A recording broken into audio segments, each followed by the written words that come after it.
Welcome back to The Sideline. I'm Rory Jones, and today I'm delighted to be back in action for the first episode of 2024.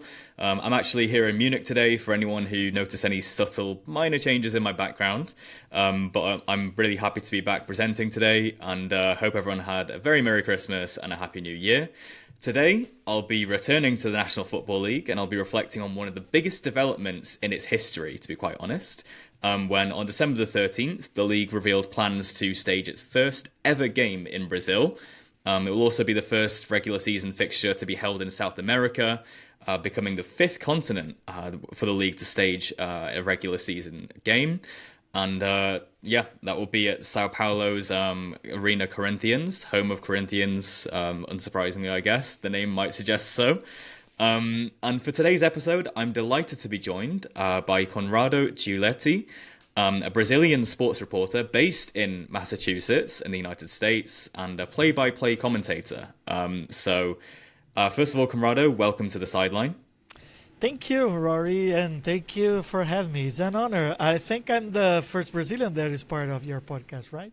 You are correct. You are correct in saying that, yeah. So by all means, welcome. I've forgotten what the Portuguese for welcome is, but really happy to have you on the show. It is bem-vindo, which is kind of Spanish, like bienvenido. Yeah. Very similar, very similar. But look, it's huge news for the league, and I'm sure you were delighted to hear as well the announcement. With it heading to Sao Paulo. And to be quite honest, I think a lot of people, myself included, were surprised by the scale of the NFL's fan base in Brazil. By the league's own numbers, it says that there are 38 million fans in total of the National Football League based in Brazil. And of those fans, 8.3 million of them are regarded as being avid fans. So obviously speaking from your personal background as well, what can you tell us about the NFL's fan base in Brazil and how that has been growing in recent years? The first thing is it's not a surprise that we will have a match, that we will have an NFL game in Brazil. But for me, it was a surprise to be right now in 2024 because the rumors started last year and then we start to hear something about Madrid maybe and then Brazil. I remember first time that I started to work with NFL, I was living in Brazil back there for ESPN Brazil. I was working on ESPN Brazil, and I remember at that time it was a kind of dream, I can tell, like, oh, maybe a Pro Bowl game because, every year Pro Bowl is not that interesting anymore. So maybe they can do, you never know, maybe a fun party, a watch party, something like that. But so it's a kind of surprise to have this in 2024, this year, next season. But at the same time, as you mentioned, the audience and the fan base is growing each year. I mean, on the last, I can tell, 10 years or even more, we are seeing more and more interest on NFL. I work for ESPN. ESPN has one of the best deals in talking about broadcasting because they have all the primetime games, Thursday night, Sunday night, Monday night, and also and plus 4 games on Sunday plus NFL Red Zone. So you can imagine some weeks we can broadcast like 10 games or 12 games. And that is because we have a huge fan base. Good numbers each year. These numbers are growing up, so it will be crazy for sure. It's a passionate fan base, I can tell. So I think as well, when you think of Brazil, obviously we're very familiar with the scale of the football fan base and how huge that is. But in terms of, you just mentioned as well, with the accessibility of the NFL, there's obviously very significant being able to view that many games and to draw in those fans. I mean, how big will this game be in sort of both engaging the current fan base and also just expanding it further? It is something rare, I would say, because when NFL started, the broadcasts in Brazil started back in 2006 to be regular every season on ESPN, but we had some experience in the past, like I was searching for that, and you can find like Super Bowl 27, some rare appearance, but some broadcasts over that. And then when NFL starts to be something more consistent, I can tell that it was more like, if you know NFL, if you are an American football fan, you kind of, you are different from your friends, you know. So it started to be a kind of a wannabe thing. So I know NFL, I know football, American football, because for me it's always hard to say football or soccer, because for us it's football, right? Yeah. But I'm talking about American football. So when you start to have this in your conversation, in your group of friends, this started to bring a kind of, how can I say, something different, like, oh, you know, something about football because of the rules, because of how different the sport is for us, for Brazilians. But now it's more popular. It's more popular. We had, like, last year, the first watch party, official watch party from Miami Dolphins, because Dolphins got the international market of Brazil. And we have a good, a lot of people going there. Since we know that it's official that we'll have a game this next season, there are a lot of people looking for tickets, writing emails and asking us, hey, how can I get those tickets? This will be cheap. This will be expensive. So I'm pretty sure we'll have a packed stadium, like 40,000 people around, which is the capacity of Arena Corinthians, which is, you were right, is a stadium from Corinthians, the stadium of the opening game of the 2014 World Cup in Brazil. Wow. I mean, I was going to mention that as well, being a venue that's no stranger to big events. I believe it was not only the World Cup, but also the Olympics hosted some events as well. So, I mean, what can we expect as well for those who perhaps aren't familiar with the Arena Corinthians or with the stadium atmosphere? What can we expect to see, do you think, on game day?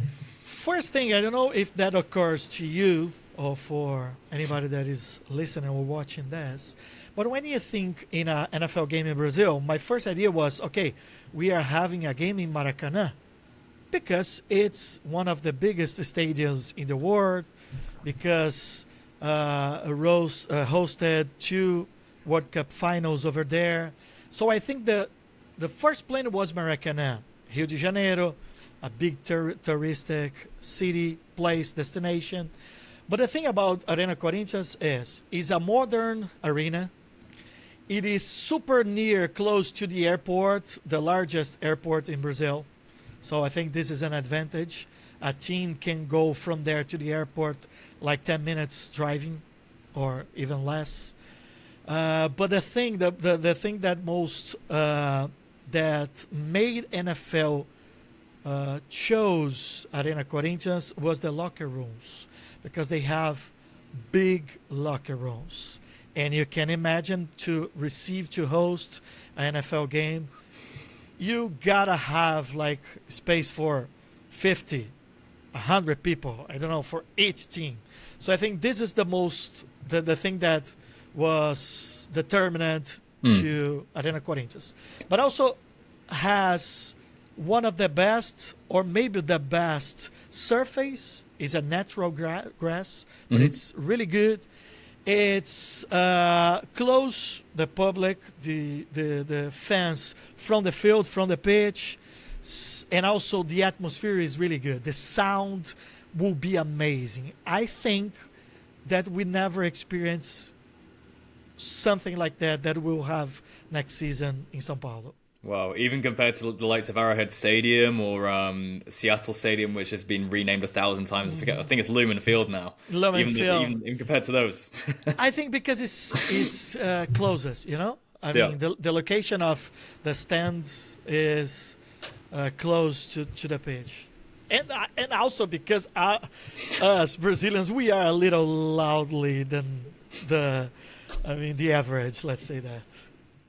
No, I think it'll be fascinating to see. I mean, I might even try and find my way to get on a plane to Sao Paulo. It sounds like the accessibility, especially if it's an international game, you're gonna have fans flying in from all over the United States and elsewhere. But I think coming back to another thing that you mentioned as well, being the Miami Dolphins. So they are the exclusive NFL team that has marketing rights in Brazil, as you mentioned, through the Global Markets Program, and obviously details regarding the game has nothing has been revealed regarding the Yeah. team or the date, so it's purely speculation at this point. But do you think if it was the Dolphins, especially if they're already launching initiatives such as watch parties, do you think that would be like a huge home advantage for them in similar fashion to we've seen, for example, the Kansas City Chiefs in Germany and the Patriots? They cultivated huge fan bases there, and it was pretty much like a home crowd for them. Yeah, to be honest, I don't think it doesn't matter the team that will be here or that will be there. I'm not in Brazil. I think they won't have any home advantage. I don't think so. I don't think so. I think the natural choice would be the Miami Dolphins because of the Brazilian market officially. As far as we know, as you said, is not official yet. The home team will be a NFC team. So for that, it can be obviously the Miami Dolphins. I think now Miami Dolphins will face the Rams, the Green Bay Packers, and there's another team also. But for the next year, the Rams, the Packers, and the Seahawks. Seahawks. If you get all the rules that NFL puts to have kind of a good distribution of the game. So I'm not that sure that Miami Dolphins will be in Brazil this year. The other natural choice would be the Chicago Bears because of the only Brazilian player on NFL, which is Cairo Santos, Of course. the guy that just made his 10th season. He's a good player. He's a kicker. He's one of the most reliable kickers on his position. He just got a new deal for more 4 years over there. He kicks in Chicago, which is super hard, the Windy City, how they call over there. But also, that's one curious thing. The 32 teams that voted, only Chicago Bears were against this idea. That was fascinating, wasn't it? I think It was. Everyone So, else is for it, and they're just no. I'm not sure. Because of these conditions, I'm not sure the Chicago Bears will be here.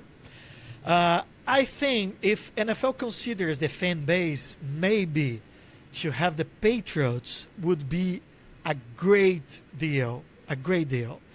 We don't have so far any structured numbers to tell you like the most fan base in Brazil is New England Patriots. That's my feeling. That's why I think, because I deal with the audience every single week doing games. Because also there's a relation, because Tom Brady was married to Gisele Bündchen, the supermodel, the Brazilian supermodel. So, and also when NFL starts to grow in Brazil was exactly at the time that we had a dynasty with the New England Patriots were in Brazil. So there are some clues, some tips, but there's nothing official so far. What do we know so far? That the game problem will take place on the week one, on the first week, because of the logistical thing. Maybe in a Saturday, something like that. That's the things that I'm still hearing about that. Yeah, I mean, there's a lot to be determined, I guess, and to be revealed, but it's certainly going to be an interesting one. And of course, it's fascinating as well, just hearing about the fan bases, because it's always, you think of what connections a country or region might have to any team. And the Cairo Santos connection is obvious, I guess. I mean, previously with the Chiefs and obviously now with the Bears, I guess he'll have a huge reputation over in Brazil. I think he grew up as like a soccer or football player as well, and ended up. When he got here, his goal was to go to have a scholarship to soccer, playing soccer. But then somebody said, hey, you have a good kick, a strong kick. Why don't you try this? And then he tried it. Yeah, you may be good at that. And he was a good kicker on the college. And then after he was drafted by the Kansas City Chiefs, and now he's on Chicago Bears. But one funny thing about this team, the home team in Brazil. So we said that Corinthians, and I'm pretty sure that you will understand that, because it's a soccer thing, it's a football thing. Arena Corinthians is the home of Corinthians, which is the second most popular team in Brazil. They have the second most largest fan base in Brazil.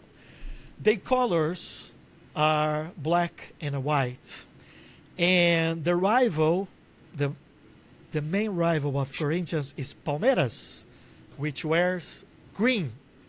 So you can never, never wear any piece of green on Arena Corinthians. Even if you go there, like I've been there as a journalist, you never can commit this. It's like a crime for them.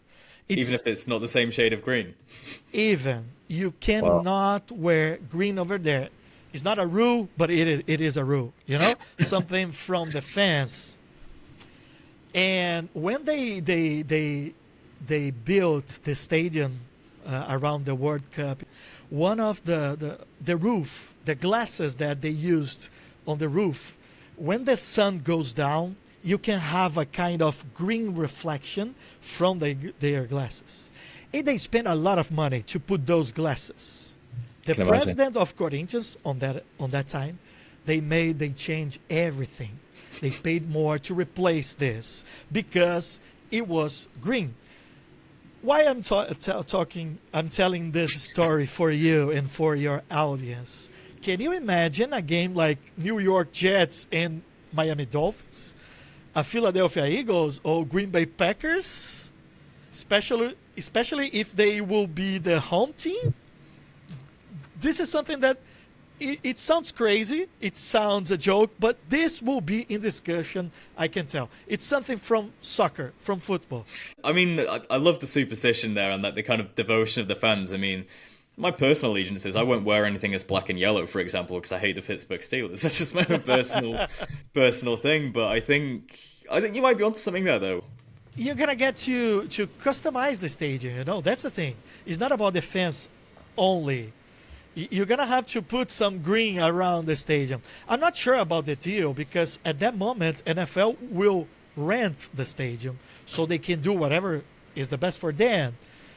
But it is interesting. I'm curious. I'm looking forward to see this discussion if a green team goes to Brazil. I kind of hope that there will be now, just so we can see what happens with it. It sounds Yeah, interesting. that's true. But I think it's definitely I think this is such a significant moment for the league, though. I mean, setting foot in South America for the first time. I just think that the fact that this is, I think the thing I mentioned earlier, this is like the fifth continent that they'll have staged a game in at some point, and they recently announced they'd increased the number of international games to 8 per season as well. But what do you think this, when they do decide what team it is, whether it's a green team, whether it's whoever it is, what do you think this can do for the whole region? Like, not just the whole region of South America, not just Brazil. Yeah, I think first thing, I think it will move a lot of people that are avid fans, as NFL mentioned, to go, because we are talking about a continental country, right? So you will have people from around Brazil. I mean, from the north, from the south, because going to Sao Paulo, it's easy because you have two big airports over there. So that's the first thing. So thinking about the hardcore fans, this is one thing. Second thing, maybe people from the other countries in South America, I don't know, maybe from Argentina, from Uruguay, they don't have they don't have a large fan base as Brazil has in South America, but for sure, I heard fan base in Chile, in Uruguay, Argentina. So it will be more a South American thing, maybe from Mexico. But also, I think it will attract more attention from other people that maybe knows what football is, what American football is, but now they will start to follow because it is a big event. It is. I compare this NFL game in Brazil as the same like a concert. Every year, every single year, the best artists in the world, they put Brazil in their schedule, and they get the stadiums packed. They put extra dates, extra concerts because they have, and they put the prices higher because we are talking about a poor country. But even that, if you see Paul McCartney just went there, Coldplay opened different dates because it was a lot of there were a lot of people to eagering to go there to watch the concert. So I think it will have the same. Even those that maybe they have no idea what American football is, they go because it is a big moment. It is a big event. Everybody will be talking about that. I think Taylor Swift played there recently too, as well, Yeah. right? To the South American tour.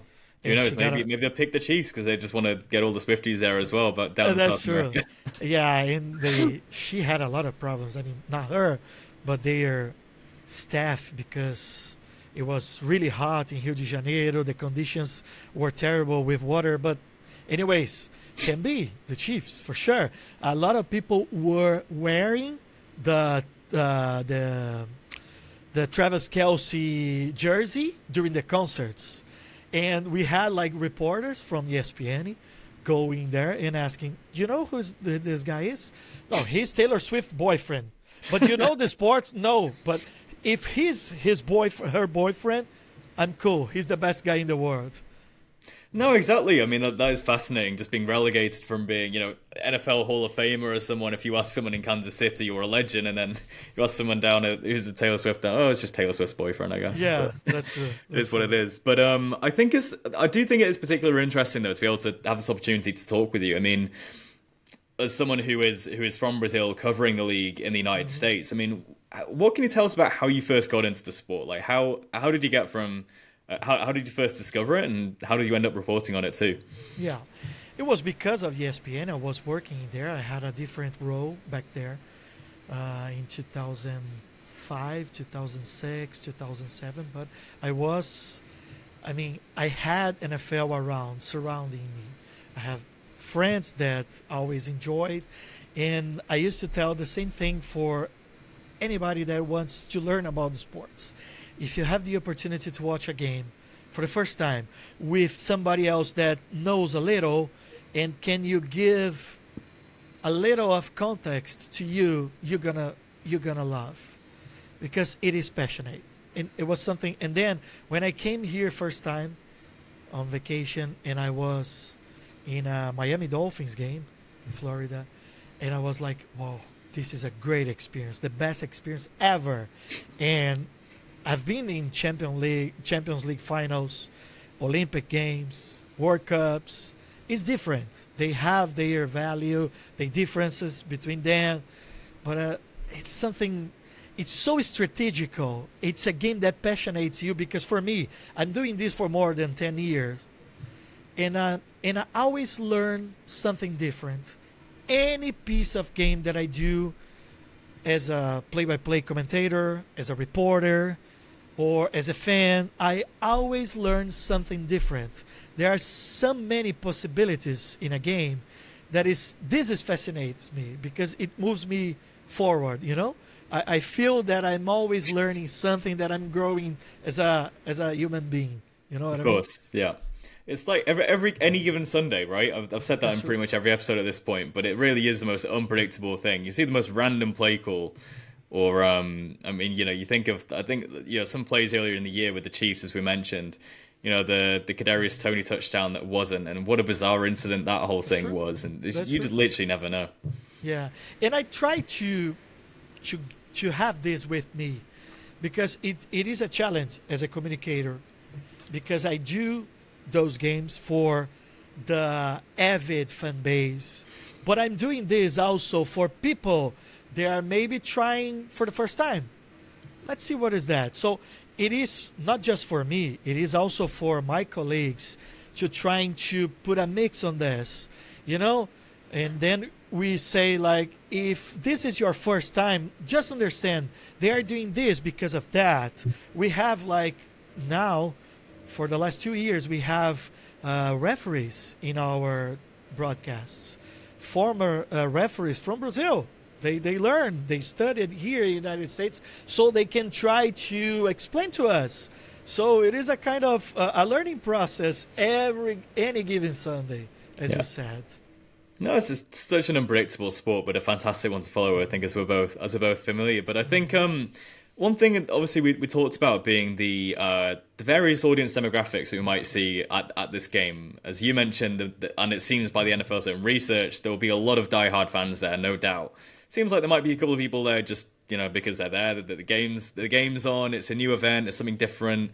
But I think in terms of like really building a fan base or growing the sport in Brazil, the NFL's really not messing around. I mean, there's a partnership between the league and the CBFA, the Brazil American Football Confederation, to launch a new flag football program with the league, for example. How significant will this be in sort of really growing the sport across the country as well, with that coinciding with the game next season? Every season that we start, I feel that we have more people talking about, not just fans. I mean, if they are doing this, it's because probably, as we are, they are fans. They are doing because they love the sports. We are seeing, we are experiencing also a growing number of teams that they are just trying to do some practices. They are trying to teach the sports. NFL started to do some programs also, like the International Path. I think it was the first official movement from NFL to Brazil. Through this International Path, we had a player going to Miami Dolphins.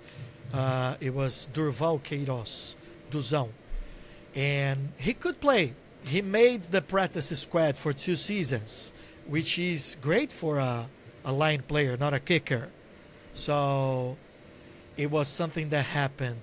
But also, the one thing that I was thinking about, like Formula One, we have Formula One in Brazil since the 70s. Because we have some drivers, some good drivers, champions drivers in Brazil. But I used to cover the Sao Paolo Grand Prix, the Formula One in Brazil. And you can tell like it is a party.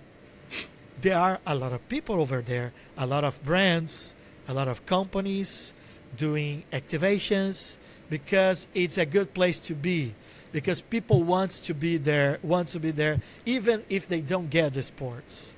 It's something different, It gives you status.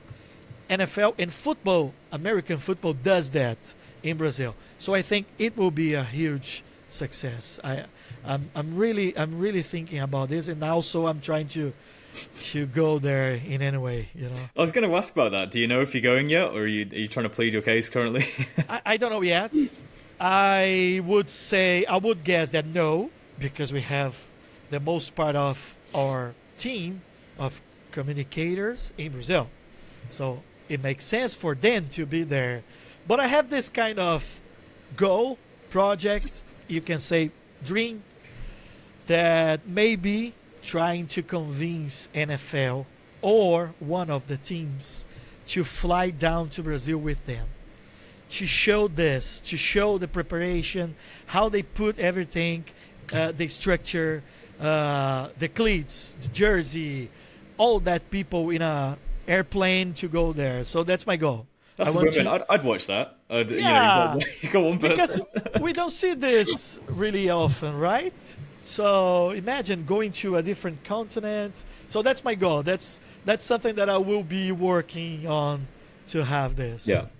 I can't wait to see it just as a neutral, to be honest. I mean, I think it would just be fantastic to see a completely new environment where the league will have a game. But I think just one final question on sort of the league's expansion, because I think with this increase now in games to 8 per season, it's a massive increase in inventory, the possibilities the league has.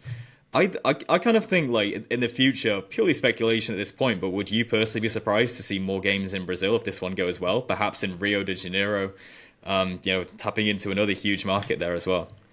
I won't be surprised, for sure, because I think they have to go to Rio de Janeiro. It is, imagine as an event, as something for the world, to a global thing, they have to go. And I think we can be wrong. I don't think so, but I think it will be a success in a meaning of money too. They for sure they have those numbers. They went to Brazil not just because the fan base is growing. They have numbers of the NFL shop, how many jerseys they are selling, how many gears they are selling through the year from Brazil. They can control that. They can know a specific. They have the numbers from ESPN Brazil of audience. So I won't be surprised. I won't. For me, as I start, I think it will be something regular. Each year we will have maybe the first game of the year in Brazil. It will be like a tradition. That would be But awesome to see. I saw that yeah, mentioned. There's been but reports about that. it depends on also because there's one part of that, which is the teams. It's not that comfortable for them to travel like we are imagine like 9-10 hours flight. So that can be something to the season if you look for the season. So they will have to accommodate this in a way that is not something bad, negative for the team that will play in Brazil. The same thing that they learned going to London for the first time, then Mexico City. So I think this will be regular, and then we're gonna see maybe 2 games each season. Yeah, I mean that'd be fantastic to see. I mean, I can't wait for the game in Brazil. I mean, I've never been there, but I might try and get there as well. I think let's try and figure out a way. But Yeah. Conrado, it's been an absolute pleasure to have you. I will say muito obrigado. That's just Thank you. about just about the only Portuguese I can muster up at this stage. But it's been a pleasure to talk with you, and yeah, wish you all the best. Thank you very much. Thank you for having me. It's a pleasure, and you can call me anytime. Thank you.